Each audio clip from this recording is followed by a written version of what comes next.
여러분 안녕하세요. 심리학 연구 방법론 5번째 시간입니다. 이번 시간에는 이제 측정에 대해서 이제 알아볼 텐데, 우리가 다루는 여러 가지 척도들이 어떤 특성을 가지고 있고, 여러 가지 이제 속성들을 가진 척도들에 대해서 알아보도록 하겠습니다. 자, 일단은 그러면은 한번 시작을 해보도록 할게요. 음, 음. 자, 일단 측정이라고 하는 거는 뭐 사상 혹은 구성개념 혹은 대상의 특정을 구체화, 수량화하기 위해서 값을 부여하는 절차라고 이야기를 할 수가 있습니다. 우리가 이제 어떤 구체화하거나 수량화한다라고 하는 것은 일반적으로 사회과학, 특히 이제 심리학에서 연구하는 여러 가지 개념들이라든지 뭐 개념 같은 것들은 우리가 실체를 알 수가 없어요. 그래서 이제 그걸 이제 사상 혹은 구성 개념이라고 이야기를 하고, 이 특성을 갖다가 우리가 연구를 하기 위해서는 어떻게 이게 눈에 보이는 형태로 만들어야 돼요. 그래서 우리가 숫자를 부여를 하게 되죠. 여러분들이 이제 설문지를 보면 예를 들어서 나는 잠을 잘 자지 못한다, 뭐 이런 설문지가 있으면은 그거에 대해서 이제 전혀 그렇지 않다부터 이제 매우 그렇다까지 해갖고 1, 2, 3, 4, 5라고 이제 그 점수를 매기잖아요. 그런 것들이 이제 측정이라고 이야기를 할 수가 있습니다. 그래서 수치를 부여하기 때문에 이제 언어적 표현에서 매우 그렇지 않다고 이제 그렇지 않다라고 하는 게 이제 사람마다 그 인식하는 게 다를 수가 있잖아요. 그런 표현에서 오는 모호함과 오해 같은 것들을 이제 배제를 할 수가 있습니다. 뭐 그게 이제 1, 2, 3, 4, 5라고 하는 거는 이제 연구자들끼리 어느 정도 동의를 한 부분이기 때문에 이제 숫자로 표현을 하게 되면은 이제 더 이상의 오해가 없는 거죠. 측정 절차 를 이제 살펴보면은 어쨌든 우리가 체계적이고 과학적인 측정 절차를 이제 사용을 해야만 타당하고 신뢰로운 자료를 수집할 수가 있습니다. 우리가 이제 4번, 5번, 6번, 7번, 8번, 7챕터, 8챕터에서 요거는 이제 신뢰도, 또 요거는 이제 타당도 연결이 될 수가 있습니다. 그건 그때 가서 좀 자세히 이야기를 하고, 연구 방법론 챕터 중에서 여러분들이 신뢰도와 타당도가 제일 머리 아프게 하는 부분 중 하나일 텐데, 뭐 그것도 나름 여러분들이 잘 이해할 수 있도록 설명을 해볼게요. 자, 아무튼 이제 타당하고 신뢰로운 자료는 연구 결과의 타당성을 확보를 하게 되죠. 예를 들어서 우리가 이제 줄자로 머리 둘레를 재서 지능을 이제 잰다라고 하면은 저는 아마 상위 1%의 지능을 가지고 있을 거예요. 아무튼 그렇게 하면은 요거는 이제 신뢰로운 측정치이긴 해요. 왜냐하면 줄자는 어, 일정한 길이를 다 가지고 있고 어떻게 보면 과학적인 근거를 가지고 있는 자료기 그 척도기 때문에 어떤 사람의 머리를 재더라도 정확한 머리 둘레 값을 이제 잴 수가 있습니다. 하지만 그 값을 갖다가 지능이라고 해서 지능이라는 점수로 이제 환원하는 거는 타당하지 못하다고 이야기를 할 수 있어요. 그래서 이제 연구 결과의 타당성을 어떻게 보면 저해라기보다는 뭐 이제 연구 결 타당성이 제로가 되는 거죠.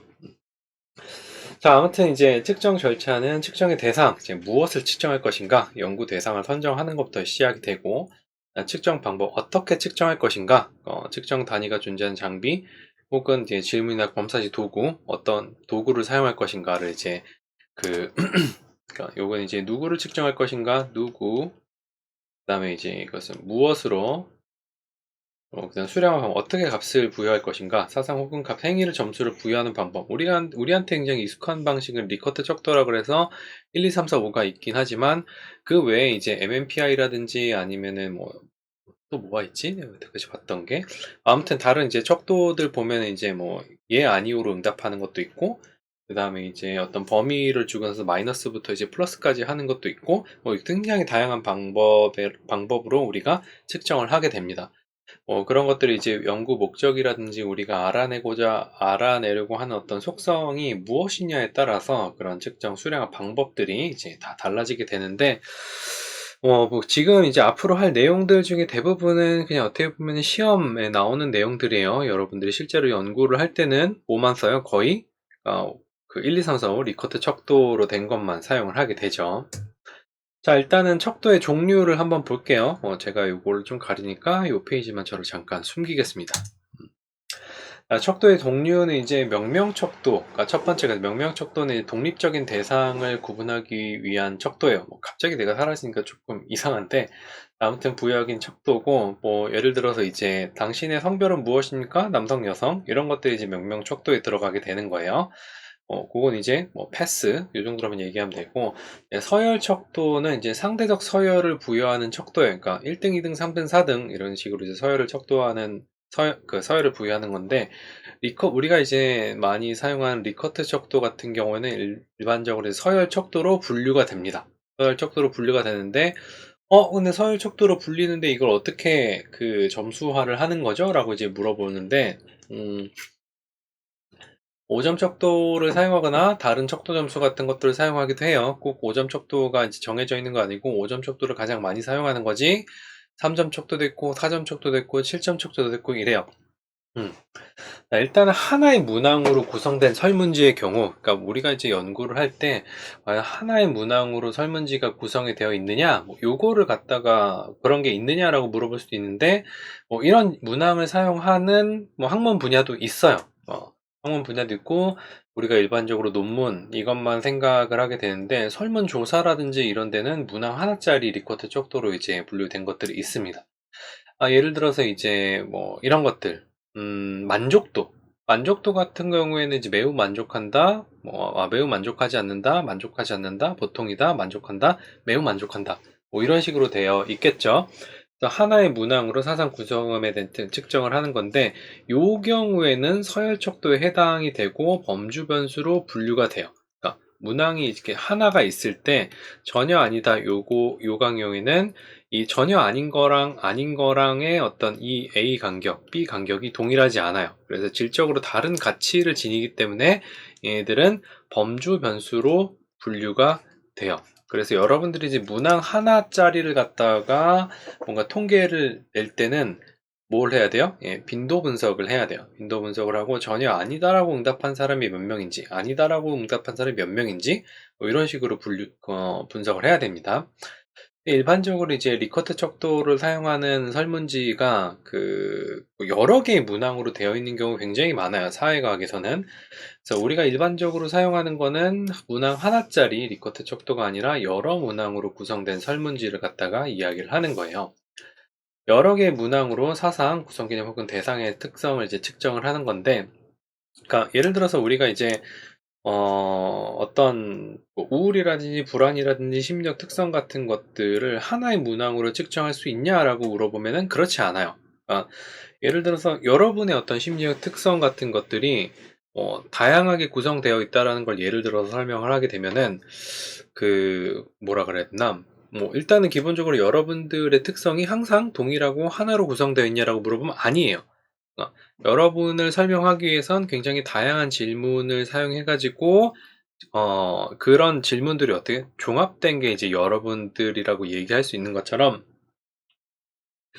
단순히 뭐 우울이라든지 불안이라든지 이런 것도 사람마다 나타내는 어떤 증상이나 아니면 행동 같은 게 다 다를 수 있어요. 그런 행동들의 집합이 우울 혹은 불안으로 정의가 된다라고 이야기를 하는 게 어떤 구성 개념이라고 이야기를 할 수가 있습니다. 하나의 질문으로는 절대 측정을 할 수 없기 때문에 여러 개의 질문으로 측정을 한다라는 거예요. 그래서 제가 이제 척도에 대해서 전 비유를 하는 걸 좋아하는데, 척도에 대해서 비유를 하자면 설문지라고 하는 거는, 설문지 혹은 이제 검사, 이건 어떻게 보면 스무고개, 좀 올드한 스무고개 다들 알죠? 스무고개라고 할 수 있는데, 그러니까 질문을 계속 해가지고 뭘 알아내는 거예요? 그 정답을 알아내는 과정이라고 이야기를 할 수가 있습니다. 자, 그럴 때는 각 응답 점수에 점수를 부여해서 계산이 가능하다라고 그냥 학자들끼리 이게 짬짬이를 한 거예요. 짬짬이를 해서, 야, 이거를 전부 다 이제 이렇게 이제, 그러니까 질적인 어떤 범주로 하면은 우리가 이제 계산이 안 되니까 여기다가 1, 2, 3, 4, 5라고 해가지고 이렇게 값을 부여하게 됨으로써 여기도 1 차이 나고 1 차이 나고 1 차이 나고 1 차이 나고 이렇게 돼요. 그렇게 되게 되면은 이 여러 개의 문항으로 되어 있을 때 리커트 척도는 뭐가 돼요? 등간 척도에 해당이 돼요. 그러니까 여러분들이 조금 헷갈릴 수 있는데, 리커트 척도가 하나로 되어 있을 때는 자, 다시 나타날게요. 리커트 척도가, 머리 스타일이 잘 바뀌었네. 리커트 척도가 하나로 돼 있을 때는 이제 서열 척도로 이야기를 하는데, 여러 개의 리커트 척도가 돼 있으면은 뭐로 인식한다? 등간 척도로 규정하고, 합산 혹은 평균을 내서 뭘로 분류하냐면 연속 변수로 분류를 합니다. 연속 변수라고 하는 거는 어떤 점과 점 사이에 무수히 많은 점수들이 있다라는 그 가정을 만족하는 그 변수예요. 예를 들어서 우울이라고 이야기를 하는 거에 이제 뭐 미니멈 점수부터 맥시멈 점수까지 뭐 5점부터 이제 50점까지, 아니다, 5점부터 50점까지 이렇게 있다라고 하면 그 사이에 굉장히 무수히 많은 점수들이 있다라고 이제 가정을 하는 겁니다. 아유, 다 정수로 되어 있고 뭐 자연수로 되어 있는 거 아닌가요? 라고 물어볼 수도 있겠지만, 어쨌든 가정이에요. 가정이 무수히 많은 수가 있다라고 가정을 하고, 우리가 이제 통계 분석이라든지 이런 것들로 넘어가게 되는 겁니다. 자, 지금 등간척도, 가상의 0점, 임의의 합의에 관한 0점이 있고 측정 단위를 사용을 합니다. 여기서 이제 0점이라고 얘기하는 건 무언가 존재하지 않는다라고 하기보다는 그냥 기준점이라고 이야기를 할 수가 있어요. 그 다음에 이제 비율 척도, 여기 절대 0점, 이 절대 0점이라고 존재하지 않음을 의미해요. 자, 그럼 예를 들어서 여러분들이 이제 그 시험 점수를 0점을 맞았다라고 하면 그거는 이제 등간 척도일까요? 시험 점수는 등간 척도일까요? 비율 척도로 계산이 되는 걸까요? 라고 이제 그 시험 문제는 이런 것도 많이 나오는데, 예를 들어서 여러분들이 연구 방법은 중간고사 점수 혹은 기말고사 점수가 0점이다라고 하면 여러분들이 머릿속에 연구 방법론에 대한 지식이 제로예요. 어, 완전히 없다라고 이야기할 수는 없어요. 그렇게 되면은 시험 점수는 등간 척도가 되는 거예요. 비율 척도라고 해서 이제 절대 0점이라고 하는 거는 완전히 존재하지 않는 걸 의미를 하고, 뭐 그 단위간 등간성, 가상 측정 단위하고 등간성 같은 걸 다 유지를 합니다. 무게와 길이 같은 것들, 물리적 속성들이 이제 그 비율 척도로 계산이 됩니다. 키, 몸무게, 길이 이런 것들. 길이가 0이다라고 하는 거는 존재하지 않는 거죠. 무게가 0이다라고 하는 거는 존재하지가 않는 거예요. 자, 그러면 이제 온도는 뭐냐? 온도가 0도라고 하는 거는 뭐예요? 우리가 이제 온도라고 하는 거를 어떻게 정의해요? 뭐, 잘 기억이 나지 않지만, 그 분자가 안에 있는 분자가 지금 움직이냐 움직이지 않냐 뭐 이런 걸로 이제 뭐 정의를 했다라고 어렴풋이 기억이 나요. 근데 이제 물 온도가 이제 그 0이라고 하는 거는, 그 0도라고 하는 거는 그냥 뭐 분자 운동이 뭐 멈춘 상태인가? 그거지 아예 없다라는 건 아니죠? 맞나? 갑자기 헷갈린다. 여러분들이 찾아보세요. 어쨌든 그 온도는 아마 등간 척도로 되는 거라고 이제 알고 있거든요. 온도는. 아무튼 그건 여러분들이 한번 찾아보시고, 갑자기 이제 우리는 문과니까 뭐 그런 건 잘 몰라요. 자, 그 다음에 이제 절대척도라고 하는 거는 저도 그 절대척도라고 하는 거 그렇게 많이 들어보진 않았어요. 기억이 거의 없는 것 같아. 학부 때 연구방론 배울 때 절대척도라는 걸 들은 기억이 없어. 아니면 그때 졸았든가 둘 중 하나인데, 절대척도는 절대 0점이 존재하며 절대 단위 특정 단위를 뭐 가져요. 요건 단위의 합의가 필요가 없는 거예요. 그러니까 이거는 이제 존재의 유무를 이제 대상의 수를 쓸 때 한 명, 두 명, 세 명, 네 명, 다섯 명, 요런 것들이 있죠. 요런 것들이 이제 절대척도라고 이야기를 할 수 있습니다. 이제 빈도를 이제 계산할 때 절대척도를 사용을 하게 되는데, 우리가 실제로 연구에 사용하는 거는 등간척도, 등간척도하고 그다음 이제 명명척도, 두 가지를 이제 주로 사용을 하게 됩니다.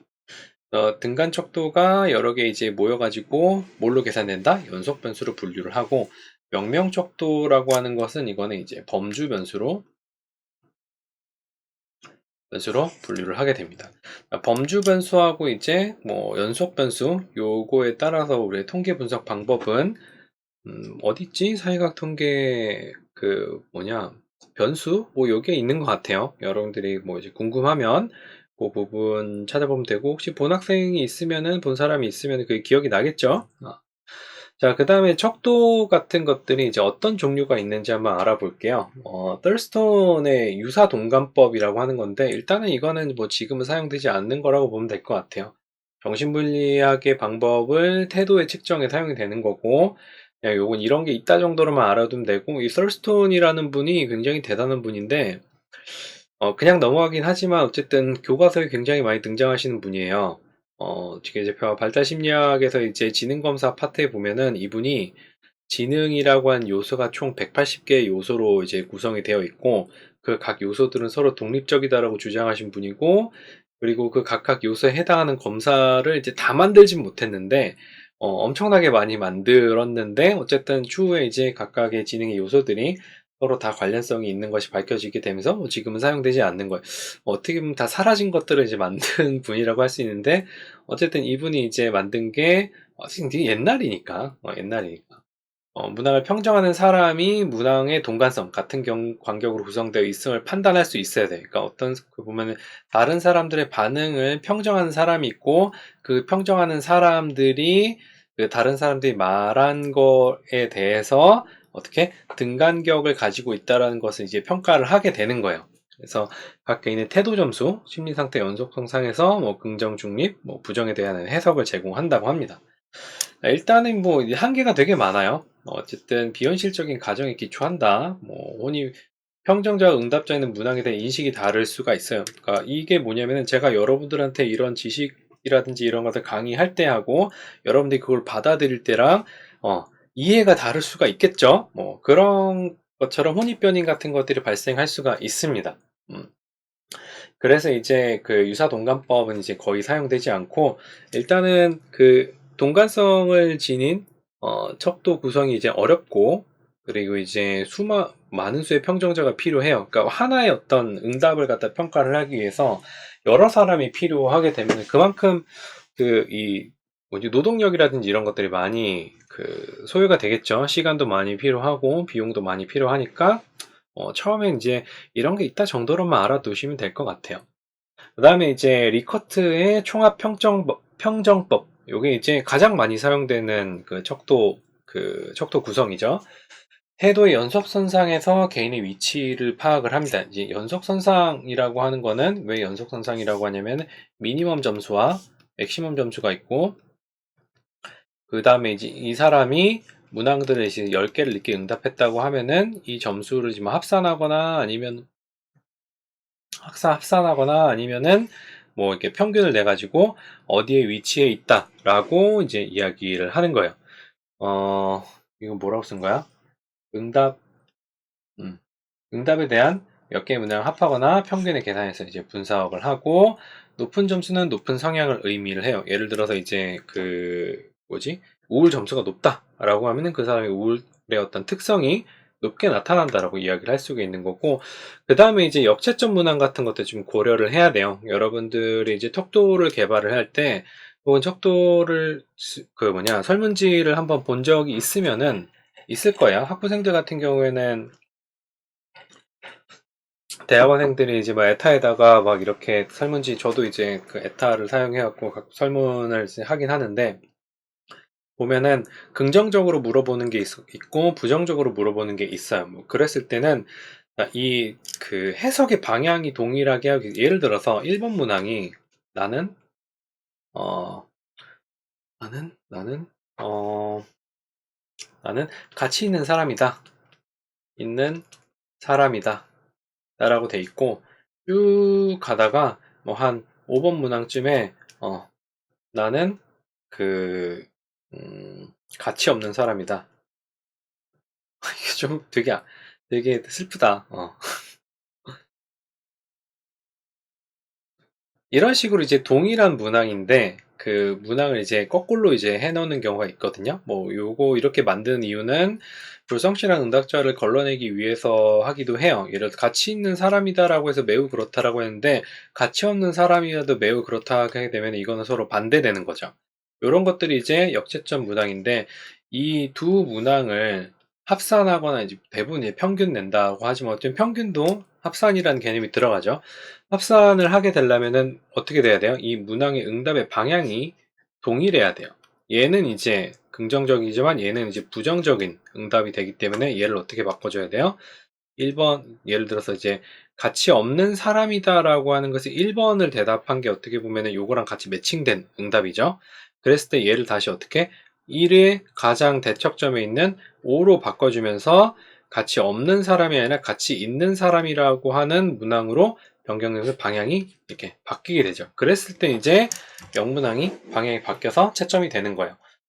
뭐 그런 것들은 여러분들이 실제로 통계할 때 뭐 같은 변수로 코딩 변경이라든지 다른 변수로 코딩 변경 이런 것들을 사용해가지고 코딩 변경해갖고 채점을 하면 됩니다.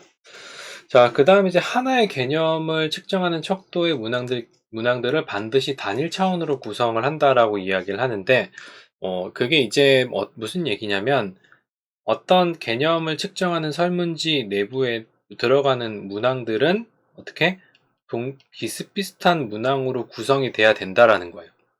그거를 아니 근데 보면은 뭐 어떤 설문지 같은 경우에는 무슨 요인 이렇게 있어갖고 각각 문항이 다 다른데 얘네가 지금 한 설문지에 다 포함이 되잖아요 라고 물어볼 수도 있어요. 근데 그런 걸 잘 뜯어보면은 예를 들어 제가 가장 많이 예시로 사용하는 설문지가 스트레스 설문지인데, 청소년 스트레스 설문지인데, 청소년 스트레스 설문지는 총 4개의 요인으로 나눠져 있어요. 그 요인이 이제 부모에 대한 스트레스가 있고, 성적에 대한 스트레스가 있고, 또래에 대한 스트레스가 있고, 이제 외모하고 뭐 용돈 같은 경제력에 관한 스트레스가 있는데, 부모에 대한 스트레스에 대한 문항들을 보면 다 이제 엄마 아빠한테 스트레스 받는 내용으로 구성이 되어 있어요. 그랬을 때 하나의 개념을 측정할 때 이 하나의 개념은 부모에 대한 개념을 측정한 척도의 문항들은 반드시 부모에 대한 스트레스를 물어보는 문항들로 구성이 되어 있어야 된다는 거예요. 공격성을 측정하는 거면은 그리고 이제 전체적으로 보면은 얘네들 모두가 요인이 세부적으로 나뉘긴 하지만 다 스트레스를 물어보는 문항이 돼야 되는 거고, 여기 생뚱맞게 스트레스라기보다는 막 우울 문항이 들어가 있거나 이러면은 안 된다라는 겁니다. 뭐 크게 보면은 이제 그런 식으로 이야기를 할 수가 있어요. 자, 그리고 척도의 개발과 자료 처리가 굉장히 쉬워요. 리커트 총합평점법을 사용한. 그래서 이제 지금까지 살아남은 거고 많이 사용되고 있는 방식이에요. 자, 그 다음에 이제 구트만의 척도 분석법이라고 있는데, 이것도 이제 거의 사용되지 않는 척도 방법이에요. 척도에 포함된 개별 문항들을 서열화해서 이제 누적하는 방법인데, 여기서 이제 서열화한다라고 하는 것은 각각 질문이 가지고 있는 포함되는 범위가 거시적인 것부터 시작해갖고 미시적인까지 이렇게 쭉쭉 범위가 좀 좁아진다라고 이해를 하면 될 것 같아요. 자, 예를 들어서 거주하는 시에 사무실들이 들어오는 어떻게 생각하십니까? 우리 서울시에 들어오는 거 괜찮아. 거주하는 구에, 내가 사는 구에 들어오는 괜찮아. 거주하는 동에, 우리 동네에 들어오는 건 안 돼. 라고 하고, 우리 집 바로 옆에 들어오면 안 돼. 라고 이제 이야기를 했을 때, 자, 어떤 사람이 응답하는 거에 찬성이 2개다라는 걸 통해서 우리는 뭘 할 수 있어요? 찬성이 2개다라고 하는 거는, 자, 예를 들어서 우리 집 바로 옆에 들어오는 거는 찬성을 하는데, 우리 동에 들어오는 거는 반대를 할 수가 있어요, 없어요? 없어요. 그러니까 이건 어떤 질문이 위계적으로 되어 있기 때문에 예를 들어서 찬성이 2개다라고 하면은 여기 있는 사람들이 이제 평균적으로 찬성이나 뭐 이런 것들을 보니까 2번째까지는 다 찬성을 하는 것 같아. 그러면은 구 단위에서 이제 뭐 어떤 혐오 시설이라든지 이런 것들을 또 어디에 넣느냐라고 하면 또 이제 각각의 동에 들어오는 걸 다 반대를 하게 되면은, 그럼 이제 또 갈팡질팡하게 되는 거죠. 결국에는 뭐 이제 뭐 이런 걸로 의사결정을 한다기보다는 척도 분석법이 가지고 있는 서열이라고 하는 게 어떤 식으로 구성되어 있는지를 예를 들기 위해서 이런 식으로 이제 표현을 해봤습니다. 개인 간 의식 차이 및 집단 간 의식 차이 같은 것들이 비교 가능하고, 예를 들어서 이제 9까지는 찬성인데 동 수준 설문지에서 찬성을 한 동이 이제 있다면은 그쪽으로 가게 되는 거죠. 그다음에 이건 단일 차원성 확보의 어려움으로 실제 사용에 이제 제한이 됩니다. 이런 것들은. 그러니까 지금 여태까지 썰스톤하고 리커트하고 구트만 3개 봤는데, 그 중에서 살아남은 거는 리커트밖에 없다라는 거예요. 그 다음에 오스굿의 의미 분석법이라고 하는데, 요거는 또 종종 사용이 돼요. 요거는 그래도 앞에 있는 구트만이나 아니면 썰스톤이 이야기한 것보다는 꽤 많이 사용이 되고 있어요. 양극 대비 형용사, 뭐 검사, 뭐 이런 식으로도 불리긴 합니다. 여기 이제 예시를 보면은 뿅뿅에 대한 인식이라고 되어 있을 때 나쁜하고 좋은 중에 어디를 체크하느냐에 따라서 개인의 어떤 선호라든지 인식 같은 것들을 이제 파악할 수 있는 척도예요. 보통 이제 7점 척도로 사용이 되는 게 홀수로 그러니까 우리가 이제 척도를 구성을 할 때 홀수로 구성하느냐 짝수로 구성하느냐 차이가 있거든요. 홀수로 구성하게 되면 뭐가 있어요? 가운데가 있어요. 짝수로 구성하게 되면은 가운데가 없는 거예요. 뭐 그런 것도 우리가 나중에 검사라든지 척도를 구성할 때 그런 것도 이제 고려해야 된다라고 하는 거를 이야기를 할 거예요. 평균 혹은 중앙값으로 계산을 하고 평균을 쌓을 경우 등간 척도로 간주하고 형용사편에 기초하므로 서열 척도의 성격도 이제 보유하고 있는 게 오스쿠스의 의미 분석법입니다. 평가 차원, 능력 차원, 활동 차원의 형용사군이 있고, 근데 뭐 우리가 이제 연구를 할 때는 이게 이제 그렇게 많이 사용되진 않아요. 인식 조사라든지 이런 것들 할 때 사용되거나 아니면은 여러분들이 이제 사용하는 것 중에 제가 검사를 받아본 지가 굉장히 오래돼 갖고 홀랜드나 뭐 이런 거는 그것도 그냥 이렇게 돼 있나? 잘 기억이 나진 않습니다. 아무튼 이게 이제 사용되는 경우가 종종 있어요. 그 다음에 스타펠 척도라고 해서 오스쿠 척도와 유사해요. 요거는 이제 인식을 갖다가 얘는 뭐예요? 서로 반대되는 개념을 갖다가 양극단에 위치시켜 놓고 어느 쪽이냐를 물어보는 거고, 스타펠 척도는 이 친절함이라고 하는 그러니까 척도가 나쁘냐 좋으냐 이렇게 이제 물어보는 거예요. 뭐뭐에 대한 인식에 대해서. 그러니까 뭐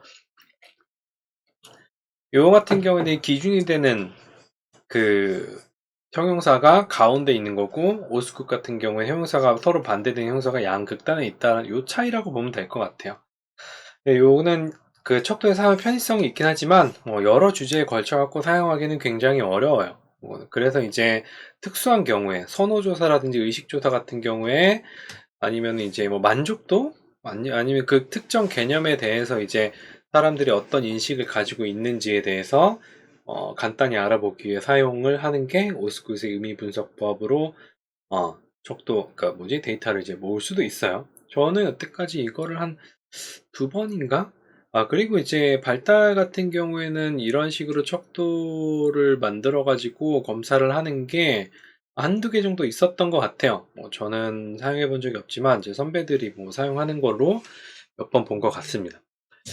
자, 그 다음에 이제 척도 구성할 때 고려사항 있어요. 척도의 단계, 범주의 수, 예, 아니요, 3, 4, 5점 척도 등 대상과 내용에 따라서 단계를 달리 적용할 필요가 있습니다. 그냥 다 리커트로 하면 안 돼요 라고 이제 물어볼 수도 있긴 하겠지만, 여러분들이 사용하는 척도가 예, 아니요로 돼 있거나 아니면 1, 2, 3, 4, 5로 돼 있거나 이런 것들은 개발할 당시에 이 개념을 측정하거나 할 때는 뭐가 가장 적절하냐를 갖다가 이제 연구를 하거나 이제 논의를 하거나 아니면 결정을 해가지고 개발이 된 거예요. 어떤 의미가 다 있는 거예요. 그 의미를 우리가 이제 다 알진 못하지만. 자, 그 다음에 이제 중립적 의미의 범주를 선택하냐, 요것도 이제 고민의 대상이에요. 그러니까 보통이다라는 포함하거나 뭐 강제 선택지 같은 것들이 고민이 되긴 하는데, 여러분들이 일반적으로 이제 보통이다 3점에다가 체크하는 경우가 진짜로 보통이라서 3점에다 선택을 하는 거냐, 아니면 잘 몰라서 3점이라고 선택하는 거냐를 따져봤을 때 제 경험에 비추어 보면은 뭐 해당이 없거나 잘 모를 때 보통이다를 선택을 했던 것 같아요. 그렇게 되면은 그게 우리가 측정하려는 속성이 보통이라는 의미라기보다는 요 아래에 있는 의견 없음이라는 의미가 훨씬 더 강하죠. 그래서 그 척도 중에는 의견 없음이라는 범주를 갖다가 따로 그 체크를 하게 하는 척도들도 있긴 해요. 그런 것들이 이제 척도를 만들 때 고려를 해야 되는 거고, 그런 것들을 없애기 위해서 어떻게? 강제 선택지. 그러니까 1, 2, 3, 4로 하게 되면은 매우, 아님, 그럼, 매우, 그럼. 그러니까 부정이냐 긍정이냐 딱 나눠지죠. 중간이 없이. 그런 것들이 이제 뭐 척도 구성할 때 고려 사항이 될 수가 있고, 긍정 범주와 부정 범주의 비율을 갖다가 이제 그 균형적으로 배치를 하느냐 아니면은 불균형하게 배치하느냐인데, 이거는 실제 척도에서 저는 본 적이 없어요. 이게 무슨 말이냐고 하면은, 그러니까 아니다 하고 있는 것 같아. 아니다, 아니다, 뭐, 그, 그 다음에 보통이다, 그렇다, 매우 그렇다, 그 다음에 절대적으로 그렇다. 뭐 예를 들면 이런 식으로 되면은 부정적인 거 하나고 보통인 거 하나에다가 긍정적인 거에 세 개 있죠. 이런 것들이 불균형 척도라고 이야기를 할 수가 있습니다. 그때 분석 과정에서는 얘네들이 이제 점수 교정이 필요한 거고 일반적으로는 다 균형 척도죠. 다 반으로 딱 쪼갰을 때 그렇게 균형 척도가 많고 불균형 척도가 이제 많지 않는 이유는 어쨌든 우리가 척도가 이제 불균형하게 되면은 이게 등간이 될 수가 없을 수도 있고, 그 다음에 어떤 피험자의 의견을 물어보는 거잖아요.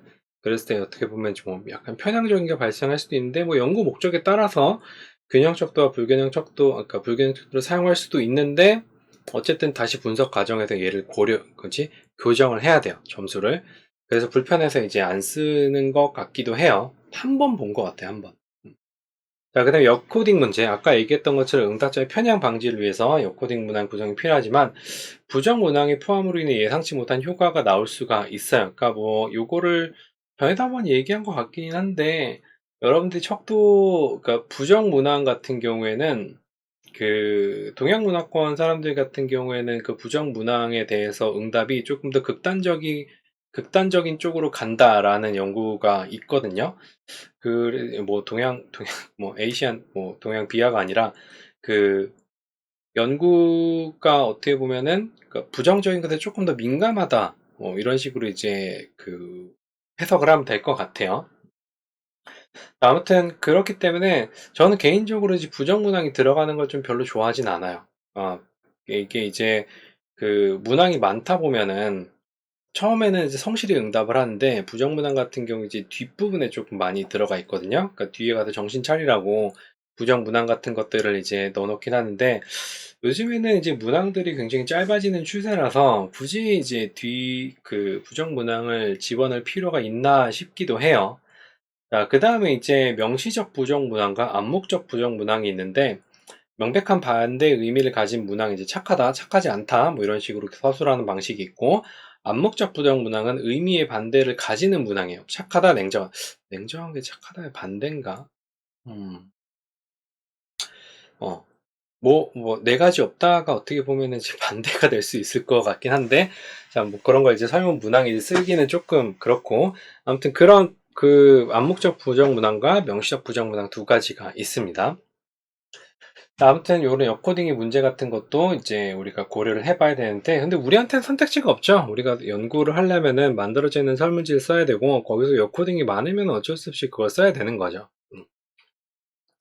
의견 없음 범주는 제가 아까 이야기를 했었고 증축 의미 범주하고 이제 구분을 해야 됩니다. 자, 그 다음에 이제 뭐 좀 헷갈릴 수는 있는데, 지표하고 지수에 대해서 한번 알아볼게요. 지표라고 하는 거는 이제 질문 혹은 문항을 통해 관심 있는 대상을 측정한 수치를 우리가 지표라고 이야기를 합니다. 단일 지표는 질문 하나에 그 응답 하나, 그러니까 질문 하나를 이야기를 해요. 지표라고 하는 거는 질문 하나를 통해서 얻은 어떤 특정치를 이제 지표라고 하고, 뭐 귀하의 소득은 어떻게 되십니까?에 대한 응답이 뭐 저는 월 얼마 법니다. 라고 이야기를 하면은 하나의 숫자가 나오죠. 그게 이제 단일 지표가 되는 거예요. 그리고 근데 이제 설문지는, 우리 심리학 설문지는 어때요? 복수 지표예요. 다 복수 지표. 여러 개의 질문 혹은 문항들로 구성되는 지표고, 뭐 일반적으로 사용되는 설문지는 모두 복수 지표에 해당이 돼요. 뭐 자존감, 스트레스, 나는 매사에 자신감이 있다. 나는 어떤 일이든 잘해낼 수 있다. 나는 나 자신을 믿는다. 뭐 이런 식의 이제 문항이 있다라고 하면은 이게 뭘 측정하냐면 자존감이라는 어떤 그 개념을 측정하는 지표들이라고 이야기를 할 수가 있죠. 요 각각의 문항들이. 그래서 설문지를 이제 여러분들이 이제 뭐 보게 되면은 뭐 30문항짜리도 있고 10문항짜리도 있고 40문항짜리도 있고 뭐 이렇게 하는데 각각의 문항들이 어떤 그 지표를 산출할 수 있는 그 질문이라고 이해를 하시면 될 것 같아요. 자, 근데 지표에는 두 가지 지표가 있어요. 요거는 이제 이해를 해도 되고 이해를 안 해도 됩니다. 반영 지표하고 그다음에 형성 지표 두 가지가 있는데 일반적으로 사회과학에서 사용되는 지표들은 반영 지표예요. 반영 지표고 잠재 변수의 결과가 반영되어 지표로 나타내는 경우라고 이야기를 할 수 있습니다. 여러분들이 이제 구조방정식 모형이라고 하는 거를 배울 수도 있고 안 배울 수도 있긴 한데 뭐 대학원을 가게 되면은 배우기 싫어도 배울 때가 있고 논문을 봤을 때 뭐 이런 것들을 한 번쯤 봤을 수도 있을 거예요. 자, 그래서 구조방식을 배운 사람들 같은 경우에는 이게 왜 이렇게 화살표가 일로 내려갈까가 이제 궁금했을 거예요. 분명히 우리는 여기 있는 측정 변수를 가지고 이제 잠재 변수를 이제 알아내는 거 아니냐 해서 화살표가 반대로 가야 되는 거 아니에요? 라고 물어볼 수도 있긴 하지만 여기 있는 건 이제 반영 지표의 개념을 가지고 왔기 때문에 화살표가 여기 위에서 아래로 내려가는 거예요. 술 취함이라고 이야기하는 어떤 변수가 있어요. 얘는 어떤 걸로 드러나냐면 반응 속도랑 균형 감각과 했던 말 또 하기 이런 세 가지로 세 가지가 그러니까 외부 드러나는 어떤 행위라고 이야기를 할 수가 있습니다. 그러니까 우리가 어떤 척도를 만들 때는 우리가 생각하는 어떤 우울이나 불안에 대한 개념이 있어요. 그런 우울이나 불안에 대한 개념을 갖다가 측정하기 위해서 설문지를 만드는데 그 설문지를 어떻게 만들어요? 사람들의 행동이라든지 아니면은 사고라든지 뭐 이런 걸 가지고 이제 만들죠. 그게 외부로 드러나는 거예요. 외부로 드러나는 행동은 뭐가 반영이 되는 거예요?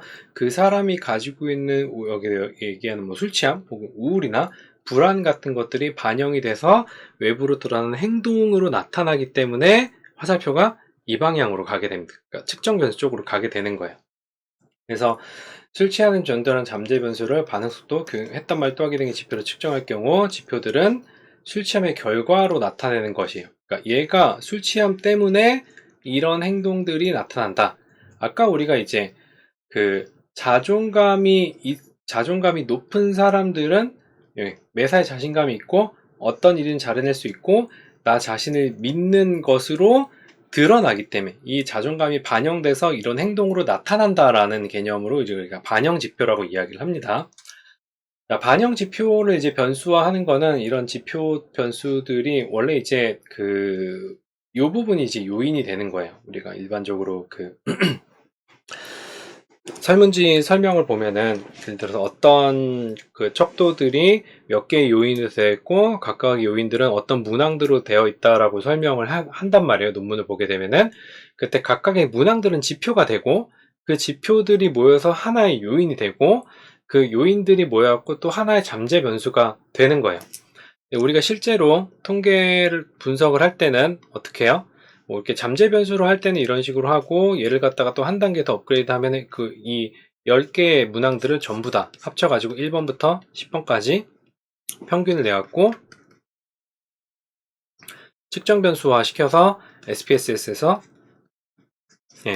SP 분석을 하게 되죠. 잠재 변수로 분석을 하게 되면 SPSS 말고 에이모스나 아니면은 엠플러스나 아니면은 리즈렐, 사스 뭐 이런 데서 이제 분석을 하게 되죠. 요게 이제 반영 지표에 대한 이야기고 간혹 가다가 이제 형성 지표 요거를 사용하는 경우가 있어요. 제가 이제 형성 지표를 본 거는 그러니까 사회과학 논문에서는 이제 심리학이나 심리학 유관 과목에서는 형성 지표를 본 적이 별로 없고 뭐냐 경영 논문에서 한번 본 적이 있는 것 같아요. 그게 이제 학문마다 이제 어떤 변수를 만들고 하는 게 조금씩 다르기 때문에 사용되는 게 좀 다를 수가 있습니다.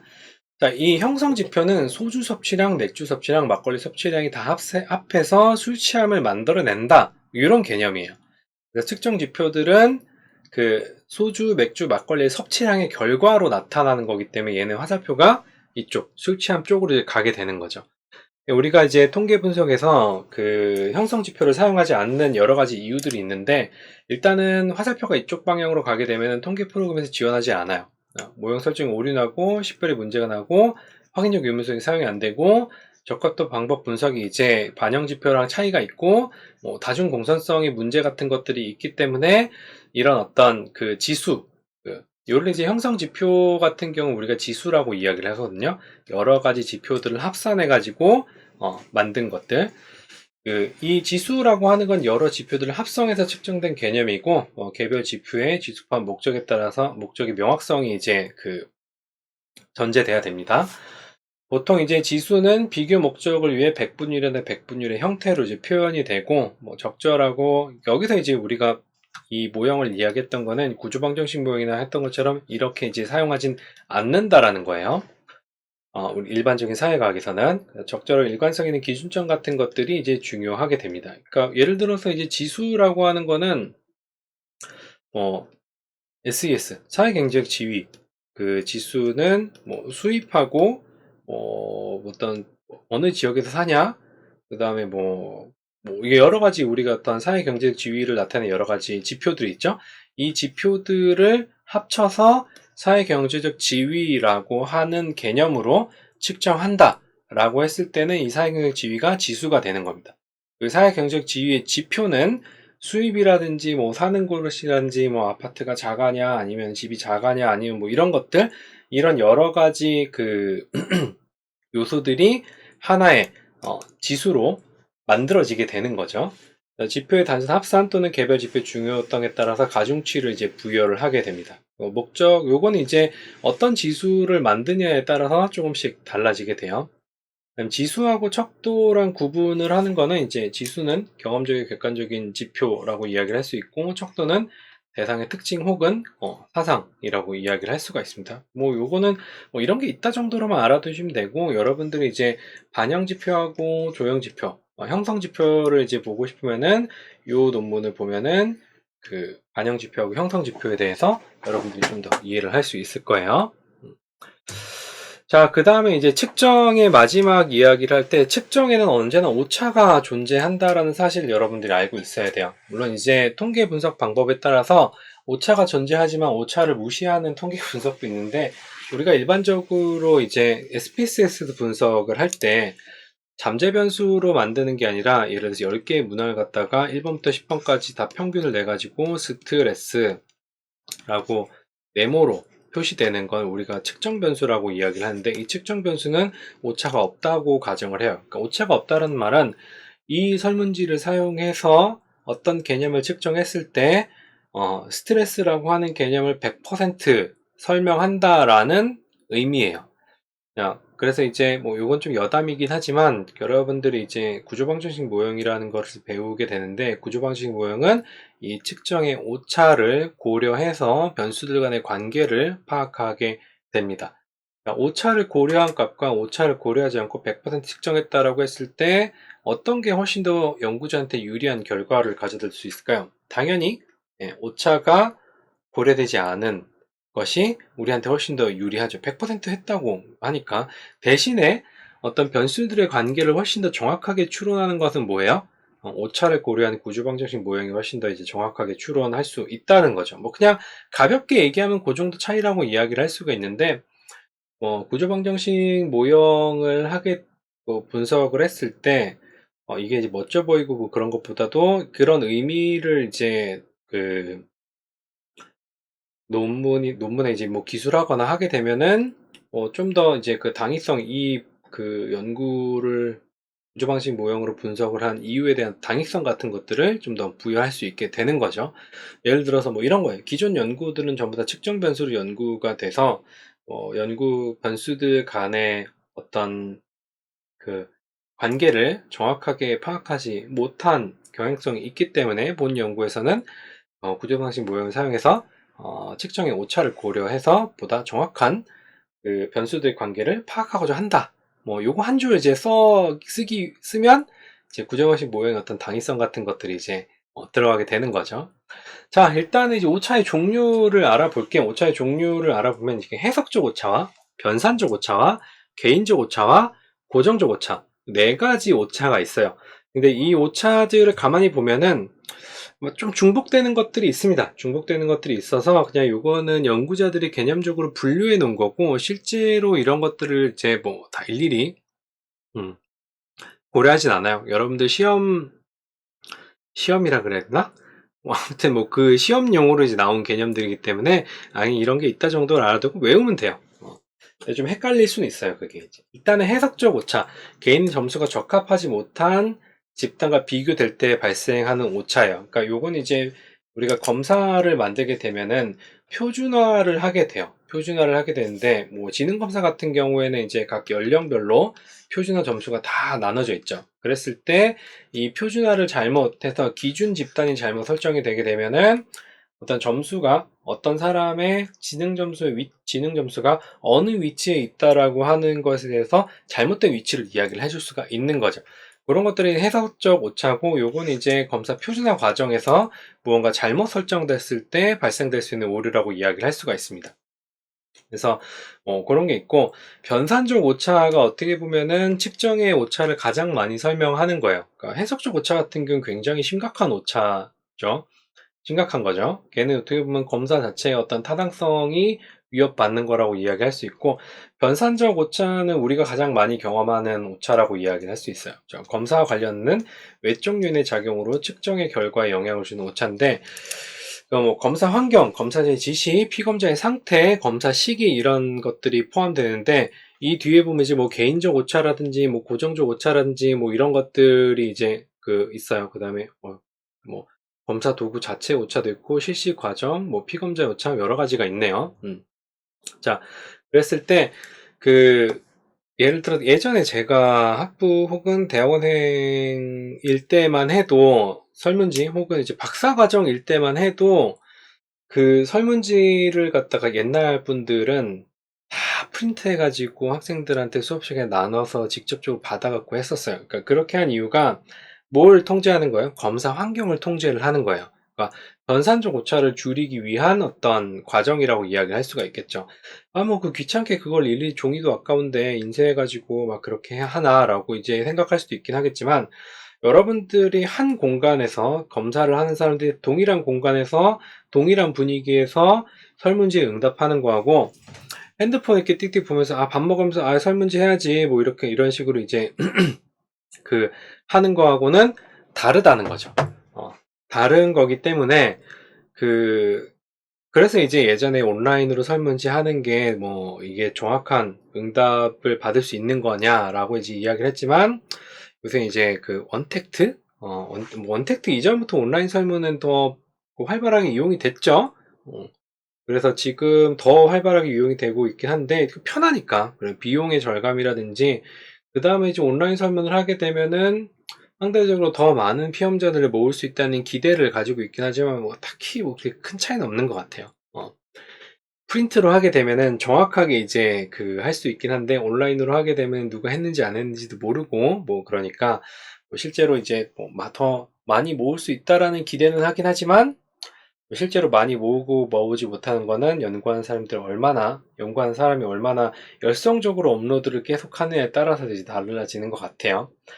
자, 어떤 그런 것들이 이제 변산적 오차예요. 근데 신뢰도가 높은 검사의 경우에는 변산적 오차가 작게 나타나요. 그러니까 신뢰도가 좋다라고 하는 것은 어떤 상황에서도 동일한 측정치를 나타내니까 정확하게 측정을 한다라는 거예요. 측정하는 거였어요. 근데 이제 신뢰도가 동일하게 측정한다라고 하는 건데, 그 신뢰도가 높다고 해서 타당하게 측정한다라는 건 아니에요. 여러분들이 우리가 나중에 신뢰도랑 타당도 개념을 공부를 할 때 그 차이에 대해서 이야기를 할 겁니다. 이게 이제 변산적 오차에 대한 내용이고, 그다음 개인적 오차라고 하는 거는 채점이나 평정을 하는 사람의 이 오차인데, 이건 변산적 오차에 조금 더 세부적이고 특수한 케이스라서 따로 하나 뺀 겁니다. 오차의 원인이 평정자에 있기 때문에 변산적 오차와 이제 구분을 하게 되는 거고, 객관도 이렇게 어떻게 보면 평정자 간 일치도로 요거를 이제 구할 수가 있어요. 예를 들어서 우리가 어떤 관찰 연구를 할 때 특정 하나의 행동을 A라는 관찰자, B라는 관찰자와 C라는 관찰자가 봤을 때 다 다른 걸 봐요. 그러니까 제일 좋은 예시가, 장님이 코끼리 만지는 예시를 보면은 저마다 다른 걸 만지고 있는 게 어떻게 보면은 개인적 오차라고 이야기를 할 수가 있습니다.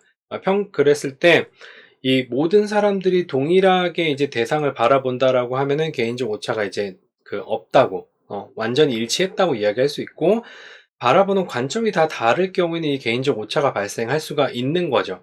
그런 것들을 방지하기 위해서 관찰 연구에는 항상 뭐가 있냐면은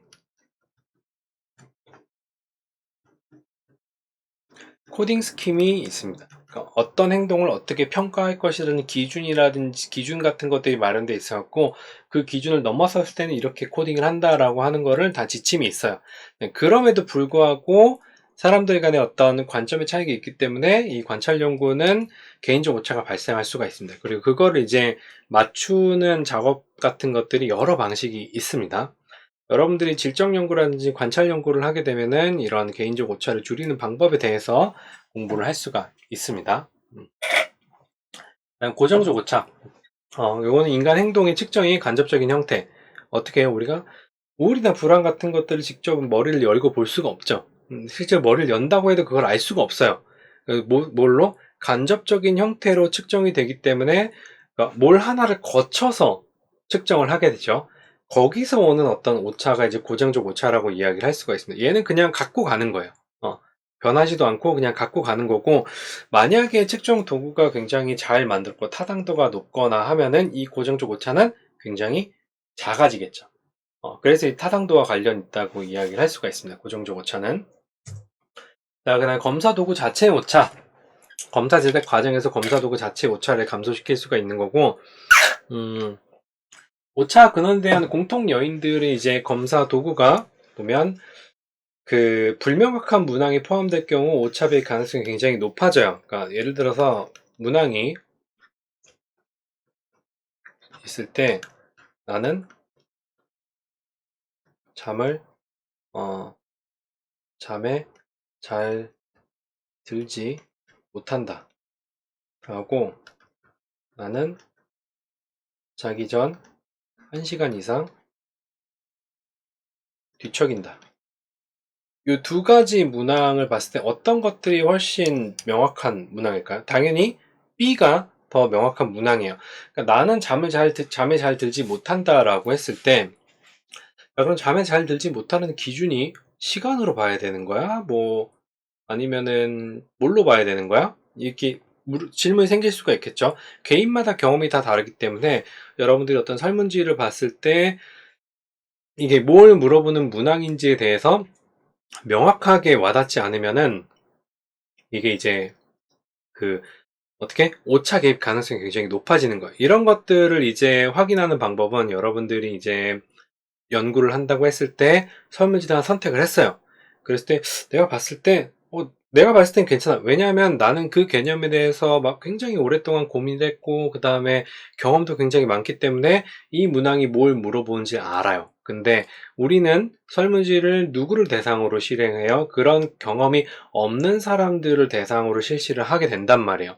그랬을 때 이제 이게 좋은 설문지냐 좋지 않은 설문지냐를 그냥 나이브하게 그리고 쉽게 알아볼 수 있는 방법은, 전혀 모르는 사람한테 이 설문지를 갖다 주고 문항이 잘 이해가 안 가거나 뭔가 사람들마다 조금 다르게 해석할 수 있는 애매한 것들 문항이 있는지를 물어보면 돼요. 가장 대표적인 게 부모님한테 물어보는 거죠.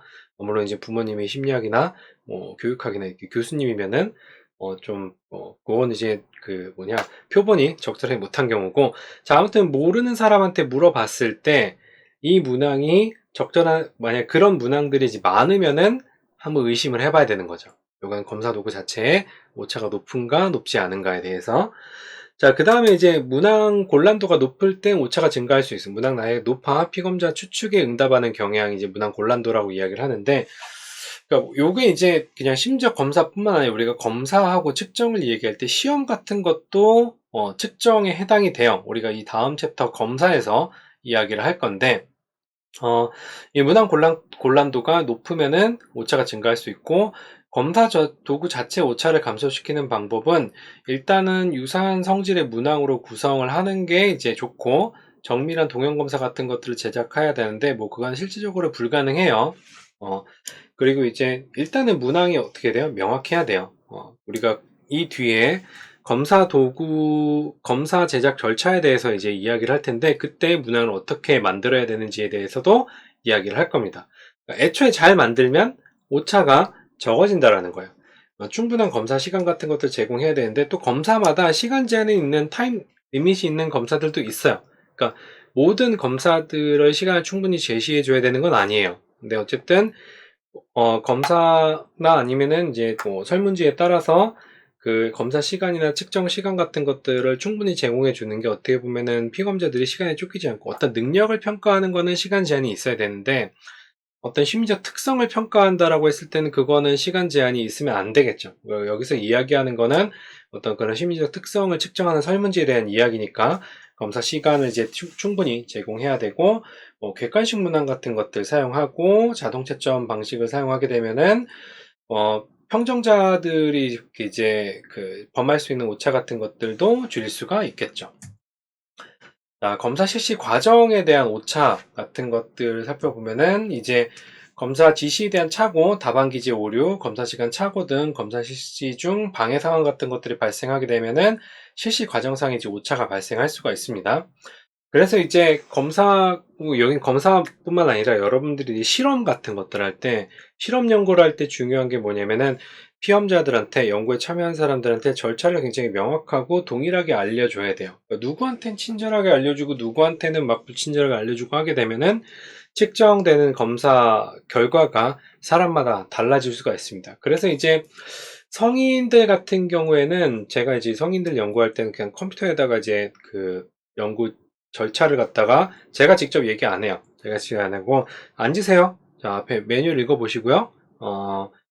검사 과정에 대해서는 컴퓨터가 이야기를 해줄 테니까 그거 보고 모르면 다시 처음부터 돌아오고 이해될 때까지 메뉴를 숙지한 다음에 검사를 실시를 하세요. 이거 끝이에요. 그러고 나서 자기가 계속 루프를 돌고 이해가 되면 이제 실험을 시작하는 거고 이해가 이제 바로 되면 이제 바로 실시를 하는 거죠. 근데 이제 아동 검사할 때 이런 검사 실시 과정 오차가 좀 발생할 수가 있어요. 제가 이제 어린이집이나 유치원에 가가지고 아이들 대상으로 실험을 하다 보면은 어떤 아이들은 말을 굉장히 잘 듣는 아이들이 있긴 하지만 말을 굉장히 안 듣는, 그러니까 검사 지시에 굉장히 잘 따르지 않는 아이들이 있어요. 네, 그런 경우에 이제 저는 처음에는 이제 어르고 달래고도 해보고 막 짜증도 막 나고 이러면 어때요? 말투가 갑자기 딱딱해지게 되는 거죠. 그러면 이제 뭐 아이들이 이제 약간 두려워하거나 이런 게 있으니까 검사가 잘 진행이 안 될 수도, 혹은 굉장히 말을 잘 듣는 아이들이 있어갖고 이걸 이렇게 하는 거야. 뭐 약간 말이 굉장히 부드럽게 되면서 더 반응을 이끌어내려고 내가 부지불식간에 그런 식의 행위를 할 때가 있을 수가 있어요. 그러면 아이들은 내 마음에 더 들기 위해서 반응을 조금 더 극대화하거나 뭐 그럴 수가 있겠죠. 그런 것들도 검사 실시 과정에서 나타날 수 있는 오차가 돼요. 그래서 중요한 건 검사 실시 과정을 표준화하고 검사를 할 때 정말 아이들 대상으로 이제 연구를 할 때는 로봇이 돼야 돼요. 딱딱딱 지켜갖고 리스트 만들어 놓고 그거 확인하고 해야 됩니다. 자, 그 다음에 피검사에 의한 오차는 통제가 어려워요. 그러니까 동기 요인, 검사에 대한 경험, 검사에 대한 불안, 이런 것들이 피검자들이 이제 검사 혹은 설문지 혹은 이런 것들을 이제 내가 어떻게 할 수가 없는 부분이잖아요. 아까 얘기했던 것처럼 아이들 중에는 뭐 부모님이 동의를 해가지고 실험에 참여한다고 하긴 했지만 막상 컴퓨터 앞에 앉으니까 갑자기 하기 싫어지고 그럴 수가 있어요. 그럼 누구 하기 싫니? 하기 싫으면 안 해도 괜찮아. 그렇다고 해서 엄마가 혼내는 것도 아니고 저기 있는 선물도 줄 거야. 라고 얘기를 하면은 그냥 우리 그냥 했다 치고 선물 받고 갈래? 라고 물어보면 아이가 꾸덕꾸덕해요. 그래서 이제 선물 주고 보내면 끝이에요. 그러니까 그런 것들이 어떻게 보면은 이제 저는 굉장히 뼈가 아프죠. 이걸 만들기 위해서 얼마나 많이 고생을 했는데, 그리고 저 보상이 얼마짜린데, 뭐 이러면서, 그, 마음에는 피눈물이 흐르지만, 어쩔 수 없어요, 그거는. 그렇게 이제 검사를 안 하겠다고 하는 사람들 혹은 아이들을 붙잡고 연구를 하게 되면은, 또 그것마저도 하나의 편향이 될 수 있기 때문에, 그런 경우는 이제 보통 연구를 할 때 혹시나 불편한 사항이 있으면 도중에 실험을 그만둬도 됩니다라는 고지를 하고 그거에 따라서 실험을 진행을 해야 됩니다. 자, 아무튼 이렇게 해서 측정에 대해서 한번 알아봤어요. 이것도 이제 한 30분이면 끝날 줄 알았는데 벌써 1시간, 거기서 58분, 1시간 가게 되네요. 자, 그래서 요 측정에 대해서 이야기를 해봤고, 요 다음엔 이제 우리가 이제 검사에 대해서 배울 거고, 검사 다음에 신뢰도, 타당도에 대해서 이제 배우고, 이제 그 다음부터 우리는 이제 대망의 실험 연구법으로 넘어가게 됩니다. 지옥으로 가게 될 거예요. 자, 아무튼 1시간 정도, 길면 길고, 짧으면 짧은 시간인데, 강의 듣느라 고생 많이 하셨고, 다음 시간에 뵙도록 하겠습니다. 수고하셨습니다.